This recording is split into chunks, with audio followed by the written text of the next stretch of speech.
الله الرحمن الرحيم سبحانك لا علم لنا إلا ما علمتنا إنك أنت العليم الحكيم رب اشرح لي صدري ويسر لي أمري واحلل عقدة من لساني يفقهوا قولي ربي زدني علما ألف لام ميم ذلك الكتاب لا ريب فيه هدى للمتقين سورة بقرة د یو قول مطابق د سورة محمد نرست نازله شوې ده.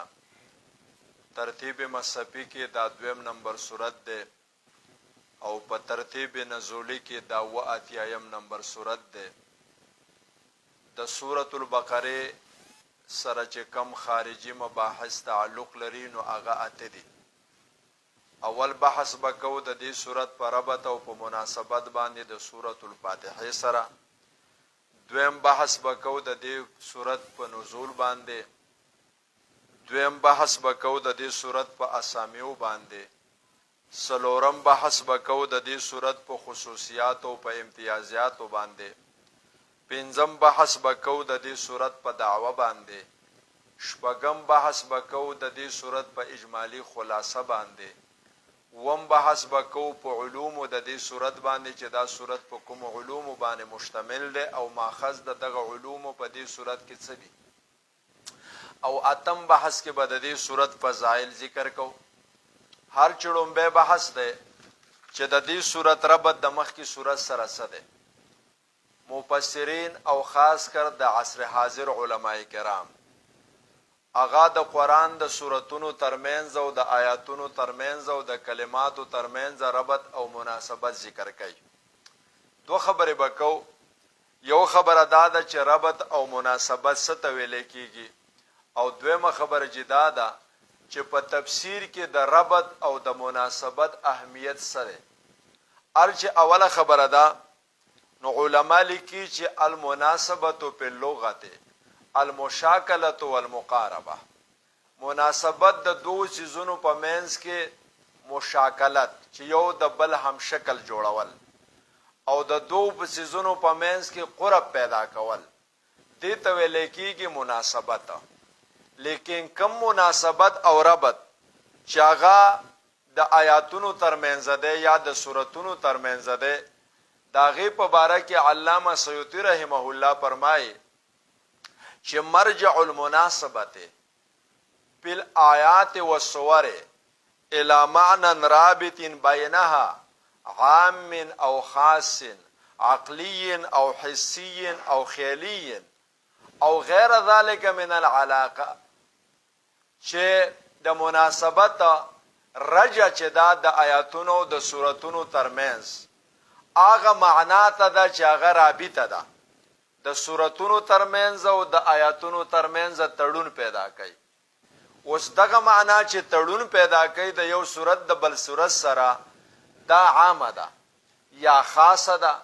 حسی ده چې په حواسو باندې دا غي ادراک کیږي یا عقلی ده چې په عقل دا غي ادراک کیږي یا خیالی ده یا د دین علاوه نور علاقې دي لکه علاقه د سببیت مسببیت او یا علاقه د علت او د معلول او یا لکه د نظیرینو ترمنځ چې کوم مناسبت دی او یا د ضدینو ترمنځ چې کوم مناسبت دی. دا هغه معنا رابطه ده چې دو سورتونه سره تړي او یا دو آیاتونه سره تړي او دغه معنا رابطه چې د دو آیاتونو یا د دو سورتونو ترمنځ موجود ده د دغه نوم دی ربط او مناسبت. اوس چې ربط او مناسبت په تفسیر کې څومره اهمیت لري نه دی باره کې د مفسرینو دو نظر دي. یو طبقه د مفسرینو دا وایي چې ربط او مناسبت دا په تفسیر کې ضروری ده او دا ډیر اهم ده او د قرآن معنویت او حسن چې ده دا په ربط او په مناسبت باندې بنا ده.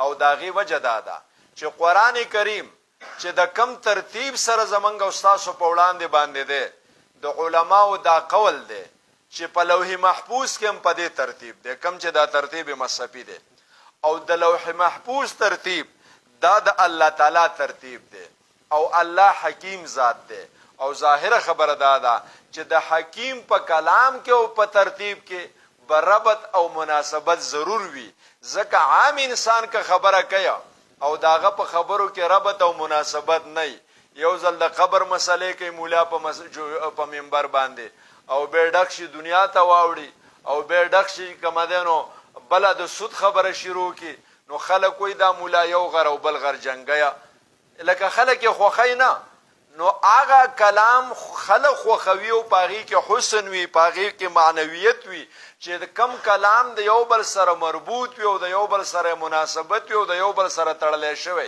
نو د الله په کلام کې به ضرور ربط او مناسبت وي نو ربط او مناسبت د سوراتونو ترمنځ او د آیاتونو ترمنځ ذکر کول دا ضروری دي د دې وجنه امام رازی رحمه الله چې کوم مشهور مفسر دی هغه فرمایي چې اکثر لطائف القرآن مودعه فی الترتیبات والروابط د قرآن اکثر باریکی نکته اغا په د ربط او په د مناسبت کې اخوده شوی دي لکه په دې کې نکتی چې دا صورت د دې صورت نه ولې راوړل شي نو کدا ترتیب ربط ته نه لګي او مناسبت ته نه لګي بیا هغه نکته او هغه باریکی اشاره هغه بستانه خفي پاتې شي او د دې وجنه د صاحب البرهان وای چې من محاسن الكلام ايرتب تبعده ببعد لالا يكون منقطعا په کلام کې حسن ده چې یو کلام یو حصہ چې کوم ده د بل سره سويږي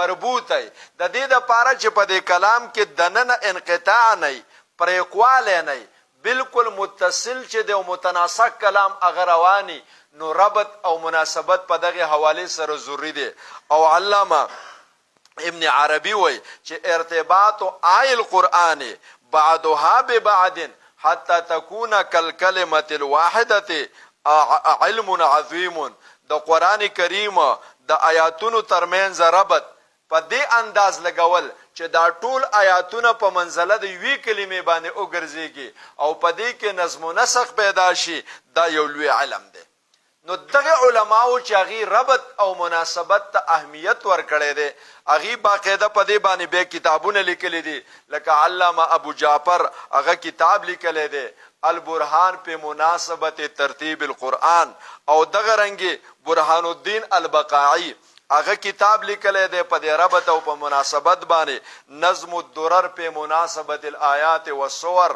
او دغه رنګ علامه سیوطی رحمه الله چې مشهور مفسر د قرآن دی هغه په دې باندې کتاب لیکلی دی اسرار التنزیل نو دې مفسرینو ربط او مناسبت دا ضروری ګڼلې دی چې په کار د چې ولګيږي لیکن دویمه طبقه د مفسرینو دا وایي چې ربط او مناسبت دا ضروری نه دی او نه دیله دومره زور ورکول پکار دی او نه دیله دومره اهمیت ورکول پکار دی دا غي وجه ده چې قران کریم چې په کوم حالاتو کې نازل شوی دی او یا په کوم واقعاتو کې نازل شوی دی یا د کوم سوالاتو په جواباتو کې نازل شوی دی په هغه واقعاتو کې سم مناسبت نشتا په هغه سوالاتو کې سم مناسبت نشتا په هغه حالاتو کې سم مناسبت نشتا یو طرف ته حالت د امن دی پاغي کې یو آیات نازل شوی دی بل طرف ته حالت د جنگ دی الته یو آیات نازل شوی دی یو طرف ته د مانزه په باره کې آیات نازل شوی دی بل طرف ته جهاد ماحول دی الته یو آیات نازل شوی دی نو ظاهره خبره ده چې په واقعاتو کې سم مناسبت نشته نو دغه واقعاتو پس منظر کې چې کم آیاتونه نازل شوی دي یا کم سورتونه نازل شوی دي کپاغي کې تربط او مناسبت لګي نو اس تکلف او تصنع به کې ځان لبم زور ورکې او شاګردانو لبم ګوګل پوخ کې او ربط بلګي نه خبره پويږي نو اوس یو ځکه د جهاد آیات دی یو ځکه د مانزه آیات دی نو څنګه به ربط لګي خبره پوښولې نو خامخه به څه شي کېږي انو تصنع بکیو یو تکلف بکیو د ځان نه بده وچی یو مناسبت سکیږي جوړه چې منظم عبادت دی او جهاد هم څه شي دی انو عبادت دی او مونږ دی عبادت بدنی دی او جهاد عبادت مالی دی داسې لکه په تصنع سره او په تکلف سره به غربت او مناسبت پیدا کې نو نه دی ضروری دا شی او نه د تفسیر څخه برخه ده او نه په دې باندې تفسیر موقوف دی او نه په دې باندې د قرآن وضاحت موقوف دی فیصله کون خبره د دوانو رایګانو ترمنځ ده چې ربط تر دغه حد پورې چې کم ځای کې لګېدې شي په اسانه باندې لګولې پکار دي، رب ذکر کول پکار دي، ځکه حسن او معنویت په کلام کې سیوا کوي ربط او مناسبت. خو چې کم ځای کې دا ظاهري طور باندې مناسبت نه جوړیږي، تړون نه جوړیږي، نو الته کې به تصنع او تکلف پکاره نه ده. بهر کې دا خو د ربط په باره کې یو خبره شوله. اوجه د سورۃ البقره ربط د سورۃ الفاتحه سره څه ده؟ حالانکه سورۃ الفاتحه مکی سورۃ ده او سورۃ البقره مدنی سورۃ ده. نو اوس په مکی سورۃ پسې مدنی ولې راوړ؟ پکارو چې مکی راوړې او به چې مدنی راوړ نو مدنی هم بلا سورۃ نو بل سورۃ به راوړې. نو دا سورۃ پسې ولې راوړ؟ د دې په باره کې د وجوه د مناسبت په باره کې علما مختلف وجوهات ذکر کوي. یو وجه دا ذکر کیا چې د دې دوانو سوراتونو دعوه یو ده چې هغه توحید ده، خو په سورۃ الفاتحه کې دغه دعوه په عنوان د الحمدلله ذکر شوی ده او په سورۃ البقره کې دغه دعوه چې رسته ذکر کیږي نو په عنوان د یا ایها الناس اعبدوا سره ذکر کیږي. نو چې دعوی د دې دوانو سوراتونو یو دي نو په دغه بنیاد باندې په سورۃ فاتحه پسې سورۃ بقره راوړله. دویم قول علماء دا کړی دی چې سورۃ الفاتحه کې په آخر سر کې درې فرقې ذکر کېدلې: منعم علیهم، مغضوب علیهم، ضالین. منعم علیهم سوچا مؤمنان چې په خله مؤمنان پړه مؤمنان، مغضوب علیهم سوچا کافران پړه کافران په خله کافران، ضالین منافقان. سورۃ بقره په ابتدا کې دغه فرقو ثلاثه تفصیل ده او هغه داسې دی چې الذين يؤمنون بالغیب نه بیان د منعم علیهم دی، دا تفصیل د منعم علیهم دی. ان الذين كفروا سواء عليهم د دې ځای وروسته بیان د مغضوب علیهم دی. ومن الناس من يقول آمنا بالله وباليوم الاخر دغه وروسته بیان بیا د ضالین دی چې هغه ته منګه منافقان وو. نو دا وسره دوی مناسبت شته د دې سورۃ د سورۃ الفاتحه سره. دریم دا چې په سورۃ فاتحه کې اجمال ده او سورۃ بقره چې ده نو د هغه تفصیل ده. اوس الته اجمال څنګه ده او دلته تفصیل څنګه ده؟ نو الته الحمدلله کې د الله تعالی د صفات او ذکر اجمالاً وشو او په سورۃ بقره کې د الله تعالی د صفات او د اسماء او ذکر چې خالقیت ده، ربوبیت ده، مالکیت ده، دا تفصیلاً ده. دویم دا چې په سورۃ فاتحه کې طلب د هدایت او اهدنا الصراط المستقیم او په سورۃ بقره کې په ابتدا کې بیان د هدایت ده، هدى للمتقین. که هدایت غواړئ نو هدایت قرآن ده، متقیانو ته قرآن هدایت کیا. دغه رنګه په سورۃ فاتحه کې طلب د صراط مستقیم او اهدنا الصراط المستقیم عدلته جواب ده الف لام میم ذالک الکتاب. صراط مستقیم چې ده نو هغه دغه کتاب ده. دغه رنګه په سورۃ فاتحه کې ذکر د رب العالمین د الله د تربیت ذکر اجمالاً او په سورۃ فاتحه کې بقره کې د الله تعالی د تربیت ذکر چې دی نو هغه تفصیلاً دی په آیات نمبر 21 کې 22 کې او 28 کې بیا 29 کې بیا 30 کې بیا 164 کې په دې آیاتونو کې د الله تعالی د تربیت ذکر چې دی نو هغه اجمالاً شوی دی. دغه رنګه په سورۃ فاتحه کې ذکر د رحمان او د رحیم چې الله تعالی رحم کون کې دی او په سورۃ بقره کې ذکر د آثار د رحمت دی په ذکر د نعمتونو عامه او خاصه سره. الله تعالی د خصوصي نعمتونو ذکر هم کړي لکه بنی اسرائیل باندې چې الله کم کړي دي او د عمومي رحمتونو ذکر هم کړي دي کم چې په عام انسانانو باندې کړي دي. یا ایها الناس اعبدوا ربکم الذی خلقکم. دغه رنګي په سورۃ فاتحه کې مالک یوم الدین د الله د مالکیت ذکر او په سورۃ البقره کې په آیت الکرسی کې د الله تعالی د مالکیت تفصیل سره ذکر شوی دی او د الله تعالی د ملک او د بادشاہي د عظمت ذکر الته شوی دی. وسع کرسیه السماوات والارض. او دغه رنګي په سورۃ فاتحه کې یوم الدین ذکر شو، قیامت ته اشاره وا او په سورۃ بقره کې د قیامت ذکر تفصیلا شوی دی په ضمن د تخویفات او بشاراتو کې. دغه رنګه په سورۃ فاتحه کې ایاک نعبدو او په سورته بقره کې ذکر د عبادت دی یا ایها الناس عبودو تفصیل د عبادت دی او تقسیم د عبادت دی او دغه رنګه په سورته فاتحه کې ذکر او د ایاک نستعين او په سورته بقره کې ذکر د احتیاج د انسان دی چې انسان په خلق او په تربیت کې الله تعالی ته محتاج دی. نو په دې طریقو سره دا د دې سورۃ الفاتحه ربط شه د سورۃ البقره ربط شه د سورۃ الفاتحه سره. دا مناسبت دی د دې سورۃ د مخ کې سورۃ سره. دویمه خبره جی د سورۃ البقره د نزول سره متعلق ده. نو دا خبره یاد ولرئ چې سورۃ البقره لومبنه سورۃ ده چې د دې نزول آغاز په ابتدایي دور د مدینه کې شوه دی. اکرمه وایو اول سورۃ انزلت بالمدینه سورۃ البقره، اولنې سورۃ چې په مدینه کې نازل شوه دغه سورۃ بقره ده. خو لیکن دا سورۃ به په مختلفو زمانو کې نازل شوه ده. شروع د اول دور نه شوه ده، به په ډیره زمانه کې دا سورۃ چې کم دینو پای تکمیل تا. ځنې آیاتونه په دې کې داسې دي چې هغه بالکل د مدني دور آخري آیاتونه دي، لکه واتقوا یوما ترجعون فیه الی الله. دا بالکل د مدینه په آخري دور کې چې کوم دینو نازل شوی آیات دي. د دې وجنه امام قرطبي وایي چې سورۃ البقره چې د نزلت په مدت شتا، دا په ډیره مده کې چې کوم دینو دا پای تکمیل ته رسیدلې ده او دا سر ته رسیدلې ده. نبی کریم صلی الله علیه وسلم چې کله مدینه منوره ته تشریف ووړ، مدینه منوره کې دوه قسمه خلک آبادو، یو خزرج او انصارو. خزرج او سورته ویل کی او سو خزرجو دا د مدینه خپل پدری اصلي او باشنده خلک دي. او دویم قسمه خلک چې په دې کې آبادو نو هغه اهل کتابو خصوصا يهود. او دا درې قبیله وی يهود، بنو قریظه او بنو نذیر او بنو قنقاع.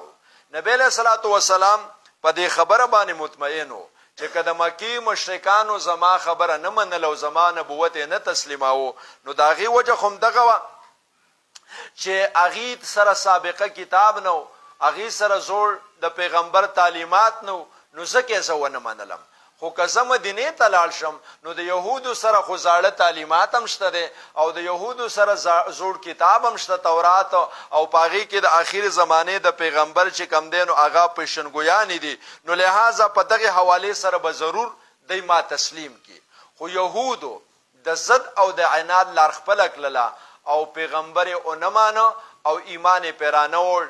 نو سورۃ بقره کې زیات تر یهود او بن اسرائیل ټارګټ شوی دي په دې وجه باندې چې کدا مشرکان ایمان نه راوړي خداغه د لپاره جهالت یو وجه او بنیاد ده. خو تاسو کې خو جهالت نشته ده، تاسو سره خو علم ده، تاسو سره خو آسماني او الهامي کتاب ده، تاسو سره خو د زاړه پیغمبر تعلیمات دي. ولی تاسو ایمان نه اور؟ نو د دې وجنه سورۃ بقره چون کې د مدینه په ابتدایي دور کې نازل شوه ده او د دې وجنه يهود چې کم ده نو هغه ټارګټ ګرځولې دي او هغه د تنقید هدف زیات تر هغه ګرځولې دي. نو دا بحث د دې سورۃ د نزول متعلقه. دویم د دې سورۃ نمونه چي دي هغه مختلف په احادیثو کې تقریبا 15 نمونه د دې صورت راغلي دي او ما تاسو ویلو چې د نمونه د صورتونو دا توقیفي سماعي دي چې د شارع نه کم نوم منقول له اغه نوم اطلاق به پاغه صورت باندې کو. خو کله شارع نه کم نوم منقول نه ده نو د خپل اجتهاد او د رائے په بنیاد باندې به موږ په صورت باندې د یو نوم اطلاق. نو یو نوم د دې د البقره، سورۃ البقره، ځکه دې کې د بقره واقعي ذکر شوی ده. نو د دې وجنه د دې مشهور نوم د سورۃ البقره. دویم نوم د دې صنام القرآن. حدیث شریف کې راځي ان لكل شيء صنام وان صنام القرآن سورۃ البقره. د ارشد د پاره صناب گفت ویل کیږي چې پاغي باندې د غشي او چتواله رفعت راځي، لکه د اوخ دا گفت نه ده. او د قرآن صنام چې دینو هغه سورۃ البقره ده. نو د دې وجنه د دې بل نوم د صنام القرآن او د دې بل نوم د سورۃ المنفره. دریم نوم د دې سورۃ چې ده هغه سورۃ المنفره ده. حدیث شریف کې راځي نبی له صلوات و سلام فرمایي لا تجعلوا بيوتكم مقابر، تاسو خپل کورونو نه مقبره م جوړوي. ان الشیطان ينفر من البيت الذي تقرأ فيه سورۃ البقره، شیطان د هغه کور نه تختی چې په کم کور کې سورۃ البقره لوستل کیږي. نو د دې وجه نه دریم نوم د دې سورۃ د سورۃ المنفره او څلورم نوم د دې د پوستات القرآن. پوستات اصل کې غټه خیمه ته ویل کیږي. حدیث شریف کې راځي نبی علیہ الصلوۃ والسلام فرمایي چې سورۃ البقره ته تعلمها برکۃ وترکها حسرۃ ولا تستطيعها البطل وهي پوستات القرآن. سورۃ البقره چې دا د دې زده کول برکت دی او د دې پر خوستل تاوان او حسرت دی او باطل فرست خلق هغه د سورۃ بقره د لوستلو د عمل طاقت نه لري او نبی علیہ السلام وی وهي پوستات القرآن. دا د قرآن د پاره هغه لویه خیمه ده. نو بل نوم څلورم د دې پوستات القرآن شو او پنځم نوم د دې د سورۃ الزهرا. حدیث شریف کې راځي نبی علیہ الصلوۃ والسلام فرمایي تعلموا سورۃ البقره وآل عمران. تاسو زده کئ سورۃ البقره وآل عمران او آل عمران زده کئ سورۃ البقره وآل عمران. تاسو زده کئ سورۃ البقره او آل عمران فانهما الزهراوان. دا زهراوان دي یذلان صاحبهما یوم القیامه. په خپل صاحب باندې په پورز د قیامت باندې دا سورې کیا. نو د دې وجه نه دې ته سورۃ الزهرا ویل کیږي. نو دا دریم بحث د دې سورۃ د اسامی او متعلقو پنځه نمونه په احادیثو کې د دې سورۃ راغلي دي او څلورم بحث چې ده هغه د دې سورۃ د امتیازات او د خصوصیات سره متعلق ده چې د دې سورۃ هغه کم امتیازات دي هغه کم خصوصیات دي چې هغه په نورو سوراتونو کې نشته. نو یو خصوصیت او یو امتیاز د دې سورۃ ده چې په ټول قرآن کې غټ سورۃ او لوی سورۃ د حجم په لحاظ سره هغه سورۃ البقره ده. نو یو خصوصیت د دې سورۃ ده. دویم خصوصیت د دې سورۃ ده چې دا سورۃ د ژوند په تمامو شعبو باندې مشتمل ده. یعنی د انسان د زندګۍ داسې پهلو او شعبه نشته چې په دې سورۃ کې پاغه بحث نه دی شوی. عقاید دې سورۃ چیړلې دي، اعمال دې سورۃ چیړلې دي، اخلاقیات دې سورۃ چیړلې دي، معاشیات، معاشرت، سیاست، دا ټول سيزونو باندې دا سورۃ چې دینو مشتمل ده. دا د دې سورۃ چې دینو هغه بل خصوصیت ده. علامه علوسی رحمه الله د ابن عربی په حواله باندې لیکلی دي چې دا سورۃ چې ده په دې کې زر اوامر دي او په دې سورۃ کې زر نواهی دي او زر پکې احکام دي او زر په دې کې اخبار دي. نو دا د دې سورۃ بل خصوصیت ده. او پنځم خصوصیت د دې سورۃ ده چې دا سورۃ په ټول قرآن کې چې غټ آیات دي چې هغه ته آیت المداینه وای پاغي باندې مشتمل دي. لوی آیات د قرآن چې ده هغه آیت دریمه خبره جدا ده. ومه خبره چې د مدني دور آغاز او شروع د دې سورۃ نشوي ده. نو د دې سورۃ بل خصوصیت ده چې مدني دور آغاز د دې نشوي ده. او وم خصوصیت د دې سورۃ ده چې په دې کې خطابات ثلاثه شوي دي بنی اسرائیل ته، یا بنی اسرائیل ذکورو یا بنی اسرائیل ذکورو یا بنی اسرائیل ذکورو. درې بنی اسرائیل ته خطاب شوی دی او پاغي باندې د نعمتونو تذکرہ هم شوی دی او داغي د خباثات او تذکرہ هم شوی دی او داغي نه شکایات هم شوی دی. نو بهر کې ابتدا د دې سورۃ چې دی نو هغه خصوصیات دي. دارنګ پنځمه خبره چې هغه د دې سورۃ د دعوی سره متعلق ده چې د دې سورۃ دعوه څه ده. نو دعوه د دې سورۃ توحید ده او دا دعوه په دې سورۃ کې چې کم ده نو هغه درې ذکر شوی ده. یو ځل په شلم نمبر آیات کې ذکر شوی ده یا ایها الناس اعبدوا ربکم الذی خلقکم. دغه ځکه دعوه د سورۃ چې کم ده نو هغه ذکر شوی ده چې هغه توحید ده. به دویم نمبر دغه دعوه بیا په د دویمې سپارې په اوایلو کې ذکر شوی ده و الهکم اله واحد لا اله الا هو الرحمن الرحیم. او دریم ځل بیا دغه دعوه ذکر شوی ده د دې سورۃ په آخر کې ذکر شوی ده لله ما فی السماوات و ما فی الارض. نو دا د دې سورۃ چې کومه ده هغه دعوه ده. درې ځای په دې سورۃ کې ذکر شوی ده. د درې ځای د ذکر کېدو وجه څه ده هغه باندې به زه تاسو ته بیا وروسته خبره کوم. شپږمه خبره د دې سورۃ اجمالی خلاصه څه ده. اجمالی خلاصه علماو د دې سورۃ دا ذکر کړی ده چې دا سورۃ چې ده په دوه حصو باندې مشتمل ده. یو حصہ د اول نه شروع د اولئک هم المتقون پورې په دې کې اعتقادیات ذکر کیږي. دویمه حصہ چې دا هغه دغه آیات نمبر 177 نه شروع د تر اخره پورې پاغي کې اعمال ذکر کیږي. نو په دې اوله حصہ کې نظریات او عقاید ذکر کیږي او په دویمه حصہ کې اعمال ذکر کیږي. په اوله حصہ کې په باب د عقیده کې دو مسلې ذکر کیږي. یو مسله د توحید ذکر کیږي یا ایها الناس عبودون واخلا تر وان کنتم فی ریب مما نزلنا پورې او دویمه مسله د رسالت ذکر کیږي وان کنتم فی ریب مما نزلنا نواخلا تر فتقوا النار التي وقودها الناس والحجاره. نو دو مسلې په اوله حصہ کې ذکر کیږي په باب د عقیده کې. یو مسله د توحید او بل مسله د رسالت. اوس په مسله د توحید باندې د دې سره اعتراض نه و. دای چې اعتراضات کړي دي نو پر رسالت باندې کړي دي. نو په اوله حصہ کې د توحید او د رسالت د مسلې د ذکر کولو سره سره د لسو اعتراضونو د مخالفینو جواب دی. اول اعتراض اغي دا وکړو چې دا قرآن پیغمبر د ځانه جوړ کړی دی دا د الله تر طرفه نه دی. د دې جواب ورک الله تعالی رستا په 3 نمبر آیات کې چې وان کنتم فی ریب مما نزلنا على عبدنا فاتوا بسوره من مثله. الله وای کدا سو په شک کې وای چې دا قرآن به پیغمبر د ځان نه جوړ کړي نو د شک د ازاله د پاره پکار دادا چې تاسو هم د دې مثل کلام جوړ کړئ. ځکه تاسو کې شاعران هم شته دي، ادیبان هم شته دي، پوهام شته او بلغام شته دي. نو که تاسو د دې مثل کلام جوړ کو نو ثابت بشي چې دا قرآن د الله د طرفه نه دی، دا پیغمبر د ځانه جوړ کړي. او که تاسو د دې د مثل دراوړو عاجز شوي نو تسلیم بکې دا خبره چې دا کتاب د الله تر طرفه دی او د پیغمبر د طرفه نه دی. دا د دې اوله شوبه او د دین الله تعالی جواب ورکړ.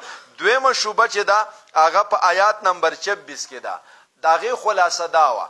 دی داوی چې دا قرآن د الله کلام ځکه نه دی چې په دې قرآن کې د ماشو ذکر شوی دی او په دې کې د مچانو ذکر شوی دی او په دې کې د کمزوري او د حقیر مخلوقاتو ذکر شوی دی او د دغه مخلوقاتو ذکر دا د الله د عظمت سره منافی دی. نو معلومه دا شول چې دا د الله کلام نه دی. نو دا غینه الله په 26 نمبر آیات کې جواب کیا چې ان الله لا يستحي ان يضرب مثلا ما بعوده فما فوقها. حاصل د جواب داده چې الله تعالی که د ماشي او د مج ذکر کړي دی په قران کې نو به توري مثال کړي دی او د مثال په تور باندې یو حقیر شی په مثال کې ذکر کول دا د متکلم د عظمت سره منافي خبره نه ده. ډیر لوی متکلمین هغه په خپل کلامونو کې د خصیصو چیزونو ذکر به توري مثال کوي. ډیر حکما، ډیر ادبا، ډیر شعرا اغي کمزور چیزونه په مثال کې ذکر کیا. نو دا د اعتراض او الله تعالی دا غینه جواب ورکړه. د دې دریم اعتراض تاسو اتیایم نمبر آیات راواړوي زر زرخه 80 نمبر آیات فورن راواړوي. 80 نمبر آیات ما ته لګوای 80 نمبر آیات د دې نه مخکې ایام معدوده دای داوی اعتراض دا کو چې مونږ پتا ایمان ځکه نه راوړو چې مونږ جنت ته خامخزو او په د پیغمبر منل او په پیغمبر ایمان راوړل د جنت د پاره. نو جنت ته خو به مونږ حاسمزو. وقالو لن تمسنا النار الا ایاما. مونږ به یو سورج جهنم ته زو چې هغه زمونږ پلارانو د سه عبادت کړي دي باقی به مونږ جنت ته زو. نو الله تعالی د دې دغه شوبرت کوي قل اتخذتم عند الله عهدا فلا يخلف الله.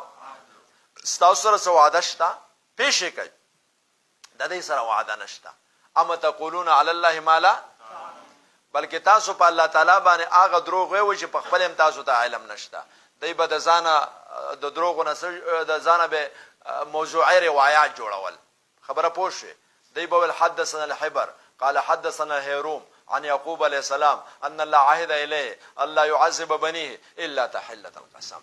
مونږ ته حبر خبر را کړي، هغه ته هيروم ور کړي، هغه ته يعقوب عليه السلام ور کړي چې الله تعالی ما سره وعده کړی دا چې زبستا اولاد نه عذابو. نو د یعقوب یعقوب علیه السلام حواله به ورکوله. نو دا روایت موضوعی دی، د ځانه به جوړاو او په تقدیر د تسلیم سره که دا روایت صحیح شي نو به مراد دغه زامنو نه د یعقوب علیه السلام صلبي اولاد دی، ځکه د یعقوب علیه السلام صلبي اولاد څه پیغمبران او څه اولیاء نه بخامخه جنت ته ځي، او اولاد الاولاد ته نه مراد نه دی. نو دا د دې شوبه وا، الله تعالی دا غي جواب ورکو. بیا پسې تاسو مخکې لاړ شئ 97 نمبر آیات ته، آزاد 97 نمبر آیات.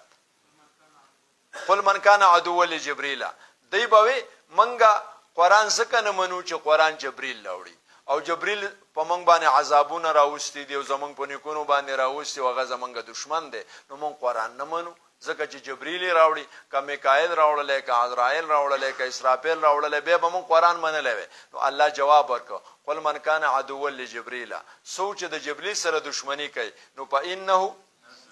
نو فإنه تبا خبر محذوف راو باسي فإنه غلط من 4 اوجه بمحاورة العالم، د عالم پر واج باندې دا خبره د سلور وجونه غلطه ده. یو دا چې نزله بقلبک باذن الله، دا څه ده على قلبک باذن الله، جبريل د الله په اذن دا کلام ستاسو ته راوړی دی، نو د قاصد دی او د قاصد سره دشمنی په رواج د عالم او په دستور د عالم باندې ناروا ده. یو سړی قاصد دی، هغه د چا پیغام راوړ، دغه پیغام ستا خوښ دی یا نه دی خوښ، ته به د پیغام را لګون کې سره دشمنی کې، خو د پیغام راوړون کې سره به دشمنی، او که د پیغام راوړون کې سره دشمنی وکړه نو پر رواج د عالم باندې ته ملامت. او دویم مصدقل لما بین یدیه، جبريل ستاسو د کتاب تصدیق کوي او د تصدیق او د تایید کونینده سره دشمنی پر رواج د عالم باندې غلط ده. یو سړی خبره وکړه بلې تایید وکړه، د به سره دوستی کوي که دشمنی وکړي، نو جبريل خو هغه پیغام راوړي چې هغه تورات تایید کړي. او دریم هودن، جبريل څه شی دی جی؟ راهنما دی، او د راهنما سره او د رهبر سره دشمنی پر رواج د عالم باندې تا نه لار روکه د چانه دې ته پوسو که لار راوخي، هغه درته لار وښودله او ته سره به دشمنی کې د دستور عالم باندې ته ملامت. او دریم مبشره، جبريل خو زیره ورکي او د زیره ورکون کې سره دشمنی پر رواج د عالم باندې غلط را تعالی چا زیره راوړو چې زوی دی وشو، نو ته به ول زیره ورکه که په کمر بوله داخله ولې ها، نو زیره به ورکه. نو دا د دې شوبه الله تعالی دا شوبه سکلله انورات للا. بیا تاسو مخکې لاړ شئ 101 نمبر آیات ته،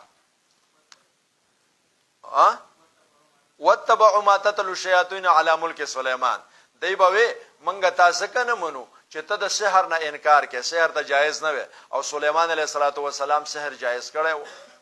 الله تعالی د دې دغه شوبرت کوي، په دې به تفصیل ال تکو چې کم ځای کې راشي چې واتبعوا ما تتلو الشیاطین علی ملک سلیمان، يهود تابعداري وکړه د هغه سحریاتو چې لوسل به شیطانانو په بچای د سلیمان کې.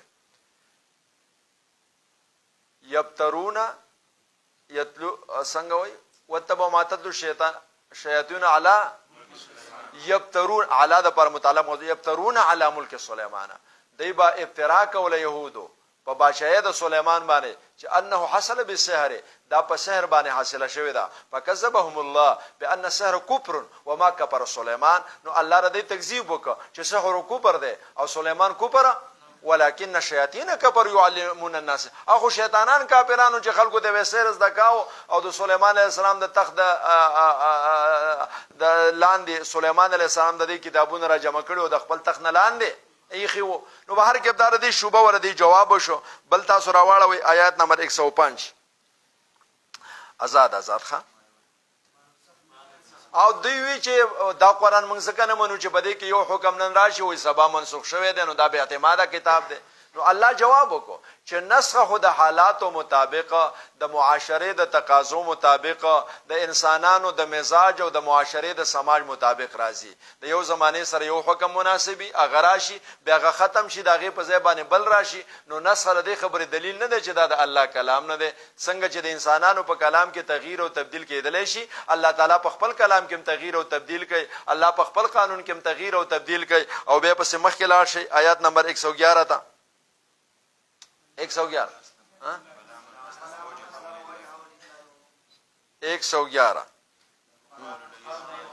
وقالوا لن يدخل الجنه الا من كان، دوی مونږ ایمان ځکه نه راوړو چې يهود او نصارا اسبم جنت ته ځي. نو الله سوي وقالوا الا من كان هودا تلك امانيهم، الله وې دا د دې تشي اردوګان دي، هغه چرسیان جناس وې دا بنگلا زما دا باغ زما ده دا هغه امانی دي یعنی دې ته ویل کېږي خبرې بلا دلیله دا بلا دلیله خبرې دي دې سره کم دلیل دی په دې خبره باندې او به مخکې لاړ شي 118 ته 118 ته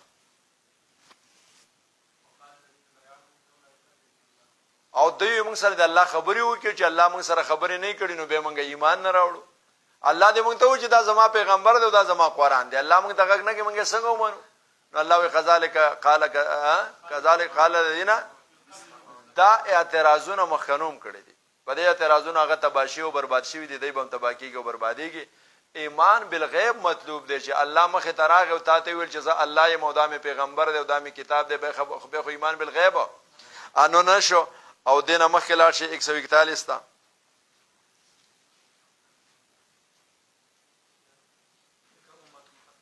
نه دینه مخه رسو سيقول سبحانه تحویل قبله وشو نو دای اعتراض کاو چې موږ په دای ایمان څنګه نه راوړو چې د وسه پورې د بیت المقدس ته مونږ کوو اوس بیت الله ته مونږ کې نن د بیت المقدس قبله او سبا د بیت الله قبله نو الله تعالی دغه آیات نازل کا او د تحویل قبله د لپاره 15 سببونه او حکمتونه او علتونه ذکر کړل او دای له دندان شکن جواب ورکو او دینه مخ کې تاسو لاړ شي 150 تا ا دې اعتراض کاو دا صفا او مروه چې دي په دې باندې په خوا زمانہ کې دوه بوتانو په دې صفا باندې اصحاب او په دې مروه باندې نائله وو اصحاب د سړی په شکل کې او نائله د خځه په شکل کې و دا وي په خوا چرته دوه کسانو زنای کړي وو بیت ګټي جوړ شوی او دا د دوی وقصه و نو په صفا په مروه باندې دغه ګټي لګولې وي او دوی به دغه عبادت کاو او دغه نه به توافونه کول نو اسلام چې راغی نو دغه خو ختم کړل دغه بوتان خو ختم کړه خدا سعی بین صفا او مروه برقرار اوساتله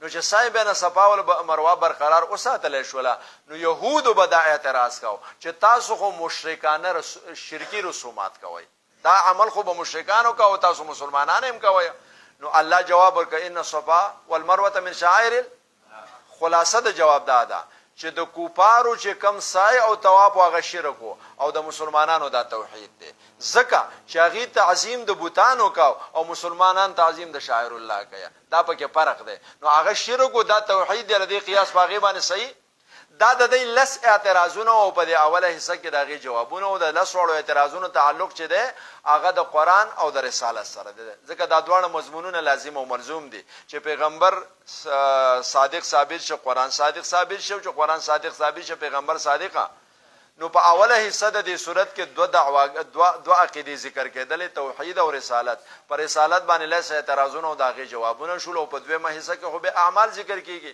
نو بهر کې دا د دې سورج چې کومه ده هغه اجمالی خلاصه وا یو خبره پاتې شول په غیبه باندې به ان شاء الله سبا بحث کوو نو خو تش اغازو ربنا آتنا فی الدنيا حسنه وفي الاخره حسنه